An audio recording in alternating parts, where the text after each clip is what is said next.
Vamos falar um pouco mais sobre economia, reforma tributária no Jornal Gente da Rádio Bandeirantes. Tem um entrevistado chegando para conversar conosco, o presidente da Confederação Nacional do Comércio de Bens, Serviços e Turismo, José Roberto Tadros, que está falando conosco ao vivo, direto de Madrid, na Europa.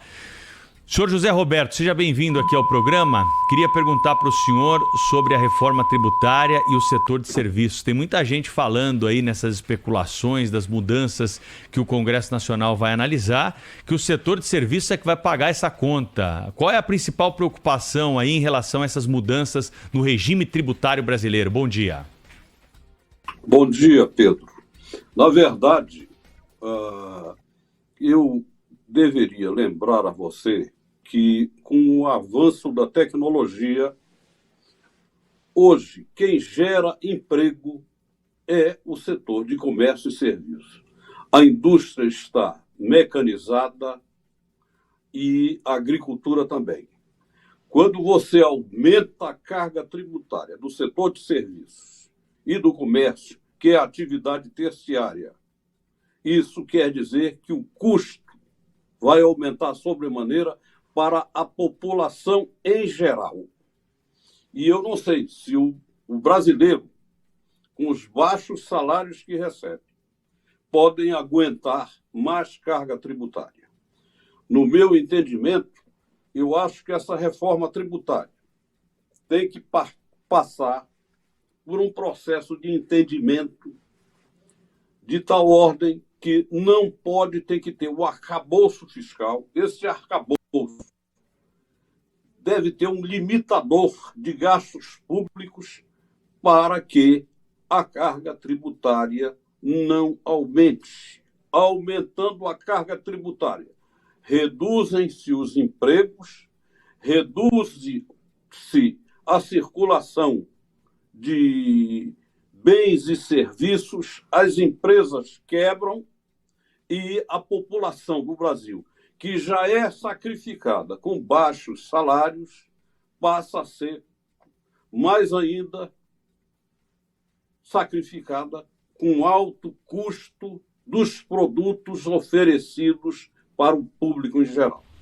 Então, a CNC entende que o que se precisa é ter uma limitação dos gastos públicos para que haja redução da carga tributária e, por via de consequência, se criar o ciclo da riqueza e não transferir responsabilidades de outros setores e carga tributária de outros setores para um único setor que é a ponta do consumo. O comércio e serviço é que está na ponta do processo. Na hora que você aumenta essa carga tributária, a indústria reduz a sua produção, a agricultura não consegue vender a quantidade de alimentos suficientes para repor as calorias do trabalhador. Enfim, essa não é a visão correta e moderna de economia.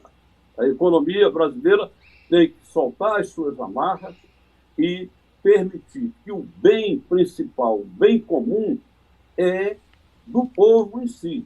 Então, nós comprimimos o mercado interno para exportar. Ou seja, produzimos e reduzimos tributos para exportação para fazer ter capacidade de competir no exterior, mas sacrificam os 220 milhões de brasileiros. Presidente, muito bom dia. Estamos entrevistando José Roberto Tadros, que é presidente da Confederação Nacional do Comércio. Eu queria, nesse contexto, né, do que o senhor acabou de expor aqui, que o senhor refletisse conosco sobre a situação do varejo de uma maneira geral aqui no nosso país. A gente assiste ao longo dos anos, né, as dificuldades, sobretudo de grandes redes de varejo. Muitas delas, inclusive, sucumbiram, fecharam, outras passam por um processo de recuperação, etc. Mas, enfim, a dificuldade é muito, muito evidente, né, do setor de varejo no Brasil, em razão de todos esses fatores econômicos aí, e agora que podem até se agravar, né, tendo em vista o que o senhor nos expôs agora há pouco. Queria que o senhor falasse sobre isso, sobre de que maneira o varejo no Brasil, que é responsável por gerar tanta renda, tantos empregos, né, a maior parte dos empregos, o setor de serviços e tal, como isso poderá ser ainda mais afetado por essas discussões, esses projetos que estão em discussão do arcabouço fiscal e também de reforma tributária? Ou não, Cláudio Humberto. A nossa preocupação reside exatamente nisso. Os governos têm que se voltar, acima de tudo e em primeiro lugar, para os seus cidadãos. E o que tem acontecido ao longo dos anos no Brasil é que você sobrecarrega de tributos o cidadão brasileiro para poder exportar para o exterior. E isto tem criado uma situação anômala, até porque ao longo do tempo, você deve ter observado isso, Cláudio Humberto, que o Brasil ele tem uma certa algeriza ao lucro. Algeriza essa que motiva que as empresas não tenham grandes lucros. Por isso, a economia brasileira, primeiro, entrou num processo de desnacionalização da indústria. Partiu para a desnacionalização da agricultura. E hoje, o Brasil vive a desnacionalização das empresas do setor de comércio e serviço. Observe que hoje as grandes cadeias do Brasil não são mais brasileiras, são de grupos estrangeiros. E esses grupos estrangeiros sabem muito bem o seguinte, que quinta população do Brasil e o quinto maior território do mundo tem um mercado muito grande que eles, via de regra, têm em torno de 50, 60 milhões de habitantes, à exceção dos Estados Unidos, mas a maioria tem nessa faixa. Eles têm que abrir novos mercados. E estão fazendo isso em países como o Brasil, que não só tem a quinta maior população do mundo, como tem o quinto maior território do mundo, e o território mais viável do mundo é o do Brasil. Que a Rússia é toda gelada, quase toda ela gelada, o Canadá, grande parte dele gelada, a China tem regiões desérticas imensas, deserto de Gobi, chuva ácida, pouca água, regiões montanhosas onde você tem até dificuldade de respirar. Os Estados Unidos têm as regiões desérticas do deserto de Nevada, do deserto de Novo México, regiões frias como o Alasca. Então, o capitalismo internacional já entendeu que o futuro é o Brasil. E aí se cria esse processo de desnacionalizar a economia, porque o Brasil continua com a mentalidade de que lucro é pecado. As nossas empresas têm que dar muito lucro, os nossos empresários têm que distribuir renda, melhorando os salários dos trabalhadores, e não o fazem isso, porque o país ainda é muito paternalista. Você vê o FGTS, que é recolhido, e o Estado administra como se o trabalhador ainda não tivesse atingido a maturidade devida para gerir os seus recursos, e a remuneração do FGTS é muito baixa. Então, nós entendemos, enquanto Confederação Nacional do Comércio, de que devemos e precisamos entrar num capitalismo que nunca nós entramos, que é estimular a empresa a dar muito lucro e forçar a empresa a distribuir renda, porque ela distribuindo 30 milhões de pessoas que estão à margem do consumo vão imediatamente entrar no mercado de consumo e se cria um círculo virtuoso da riqueza. E aqui, no Brasil, qualquer coisa, aumenta os tributos. Na medida em que aumenta os tributos, as empresas começam a fechar e começam a desaparecer. Então, as micro e pequenas empresas, que eu fui a minha vida toda presidente do SEBRAE no meu estado, fui 6 vezes presidente do SEBRAE no meu estado, fui membro do Conselho do SEBRAE e agora, recentemente, no Conselho do SEBRAE Nacional, e agora, recentemente, em janeiro, entreguei a presidência do SEBRAE Nacional. Eu acompanho para e passo a micro e pequena empresa, que é o futuro do Brasil, e que são empresas genuinamente nacionais, e elas normalmente falecem ao cabo de 5 anos, 80% delas, porque não têm condições de sobreviver. E as grandes empresas, as multinacionais, vêm e abocanham, Cláudio Humberto. Abocanham, como você vê, por exemplo, você tinha grandes cadeias no Nordeste, como o Paz Mendonça, desnacionalizou. Você tinha o Pão de Açúcar, que desnacionalizou. Por que isso? Porque o empresário não é competente? Não. É porque a carga tributária é brutal e a lucratividade baixa. Então, o que nós precisamos entender é que, na medida em que o arcabouço fiscal estiver de uma forma tal, regulamentar, de que não se aumente a carga tributária, com certeza vai haver a redução da taxa de juros de um país bem administrado, porque senão é incontrolável, a dívida pública é incontrolável, é em cascata. Você já se lembra bem disso, que nós tivemos que recorrer ao FMI e que ficamos o tempo todo sendo fiscalizados e investigados pela Ana Maria Ju e não sei quem mais. A gente está conversando aqui na Rádio Bandeirantes ao vivo com José Roberto Tadros, presidente da Confederação Nacional do Comércio de Bens, Serviços e Turismo. Ele fala conosco direto de Madrid, na Espanha, e acompanha essa delegação de empresários brasileiros junto com o presidente Lula nessa visita à Península Ibérica.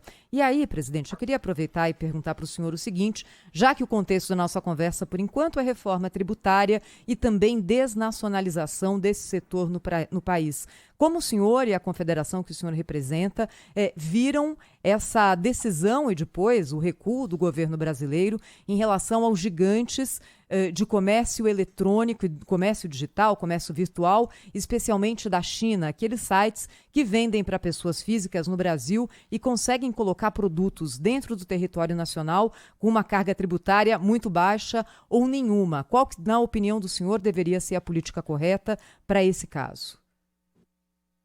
Olha, a meu juízo, eu entendo o seguinte, que nós temos que privilegiar os nacionais. Agora, privilegiar como se a China dá todo tipo de isenção, a carga tributária dela é baixíssima e eles conseguem jogar o produto deles atravessando o mundo mais barato do que nós produzimos aqui. Algo está errado. Algo está errado. E o governo está preocupado, ele olha isso e vê que tem empresas, por exemplo. Outro dia, uma pessoa muito conhecida me telefonou que o pai dele tinha uma loja há 50 anos e que teve que fechar depois de 50 anos, graças à concorrência, entre aspas, desleal da China, que bota os produtos aqui a preço de banana. É correto, é justo que esse empresário que dedicou 50 anos da vida dele à sua loja, o seu negócio, de repente teve que fechar porque a China inunda o mercado brasileiro de produtos a preço de banana. Então, nós precisamos olhar o que está errado ou o que está certo na China que nós poderíamos fazer aqui no Brasil. Como o governo brasileiro tem a dificuldade de que o maior parceiro comercial hoje do Brasil é a China, só que a China compra produtos agrícolas. A China compra alimentos. E nós estamos com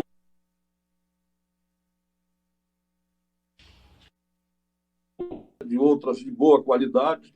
Há uma diferença muito grande entre alimentar o povo e vestir o povo, que aqui nós sabemos vestir o nosso povo. Quer dizer, aí no Brasil, nós sabemos vestir o nosso povo. Então, nós temos que encontrar o que é que está errado no Brasil, qual é o comportamento que nós trazemos ao longo do tempo, qual é a herança cultural que nós temos, ojeriza o lucro e achamos que a empresa não pode ter dinheiro. Enfim, eu assisto isso todo dia. Eu ontem assisti um outro fato. Pois não? Presidente, além desses fatores que o senhor citou, né, em relação aos custos dos produtos na China, eles têm também um baixíssimo custo de mão de obra. Os salários são muito baixos e não há praticamente direitos trabalhistas, né? O trabalhador chinês tem direito a 5 dias anuais de férias, por exemplo, né? E sem contar a remuneração, que é muito baixa. Um fator como esse, por exemplo, inviabiliza qualquer iniciativa, porque aqui no Brasil, quando se mexeu na legislação trabalhista, foi um Deus nos acuda, né? E hoje, com o atual governo, pelo contrário, se eles puderem promover o retrocesso e agravar ainda mais os custos, o peso que isso significa para o empregador, isso é uma tarefa muito difícil, né? Como o senhor mesmo disse com outras palavras, aqui no Brasil, além no Brasil o lucro ser criminalizado, né? Aqui no nosso país as pessoas adoram o emprego, mas odeiam o empregador, não é, presidente? Cláudio Alberto, isso aí é um ranço que vem de há muito, e o capital e o trabalho têm que andar juntos, trabalharem juntos para criar o círculo virtuoso da riqueza. De maneira que eu concordo plenamente com você e acho que competir com a China, com esse processo, quer dizer, o Brasil, que é uma democracia, competir com uma ditadura que estabelece e impõe normas e regras para os seus nacionais e que tem, obviamente, eles ainda têm alguma coisa entre 600 e 800 milhões que vivem na linha da pobreza absoluta. Ou seja, quase 3 vezes a população do Brasil ainda é muito pobre na China. Mas não por isso que nós possamos permitir que amanhã inverta-se esse processo. Eles consigam resgatar esse povo da situação em que vive e o brasileiro para a miséria. Então tem que se encontrar parâmetros absolutamente corretos com este fim. E é isso que eu confio nos nossos governos. Nós vivemos numa democracia e, como tal, há alternância de poder. O que nós aceitamos e concordamos plenamente. E confiamos nos nossos governantes para que entendam que, em primeiro lugar, o interesse é do Brasil e do seu povo. Nós não vamos passar a nossa geração, Cláudio Alberto, também com bolsões de pobreza. Claro. Eu me lembro que eu era criança e o meu avô sentado em volta de vários empresários conversando, e eu, criança, era muito curioso, e eles diziam, apontavam, se esse país tem muito futuro mesmo, este menino aí vai se beneficiar desse futuro, que ainda não chegou, Cláudio Alberto. E eu, como cristão, não aceito ver gente na miséria num país mais rico do mundo. Eu posso lhe afiançar o seguinte: o Brasil é o país mais rico do mundo. Tem as terras mais férteis, tem tudo que permite que você dê a felicidade do povo. Nós viemos ao mundo para desfrutar. Beleza, presidente. E não só uns poucos.